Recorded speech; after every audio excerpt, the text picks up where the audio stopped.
ఒకరోజు సుశీలమ్మ తల్లి స్వయంగా ఆమెను చూడటానికి వచ్చింది. సుశీల ఇంట్లో ఉన్న పేదరికాన్ని చూసి ఆమె మనసు మెలిగిపోయింది. అప్పుడు సుశీల ప్రేమగా చెప్పింది, అమ్మా, మార్గశిర లక్ష్మీ వ్రతం చేపట్టండి.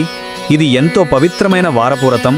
వారం వారం వ్రతం చేయడానికి ప్రయత్నించినా సుశీలమ్మ తల్లి తెలియకుండానే చిన్న తప్పులు చేసేది. ఒక వారం పొరపాటున ఉపవాసంలోనే ఆహారం తిన్నది. మరో వారం పిల్లలు వేసిన అరటి తొక్కను తెలియకుండానే మింగేసింది. అలా 5 వారాలు గడిచినా వ్రతం పూర్ణంగా చెయ్యలేకపోయింది. చివరి 5వ వారం సుశీలా అమ్మ వ్రతం తప్పకుండా సరిగా చేయాలని చూసుకుంది. ఆమెను జాగ్రత్తగా కాపాడుతూ స్నానం చేయించి పవిత్రమైన పూర్ణం కుడుములు నైవేద్యంగా సమర్పించింది. అంతే, ఆ దివ్య క్షణంలోనే శ్రీ మహాలక్ష్మీదేవి ప్రత్యక్షమైంది. సుశీల అడిగింది, అమ్మా, నా తల్లి వ్రతం చేసినా మీరెందుకు దూరంగా ఉన్నారు?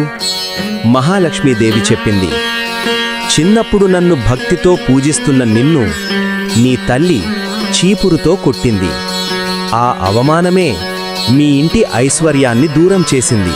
సుశీలమ్మ తల్లి క్షమించమని ఏడువగా లక్ష్మీదేవి ఆశీర్వదించి అదృశ్యమైంది. సుశీలమ్మ తల్లి 5 వారం వ్రతం భక్తితో చేసింది. ఐశ్వర్యం తిరిగి వచ్చింది. భక్తి శుద్ధైతే వరాలు తప్పవు. భక్తితో వినే ఈ కథలు మీకు నచ్చితే సంకోచం లేకుండా మా పౌరాణిక ఛానల్ను సబ్స్క్రైబ్ చేయండి. మీ సపోర్ట్ మా భక్తి యాత్రను ముందుకు తీసుకెళ్తుంది.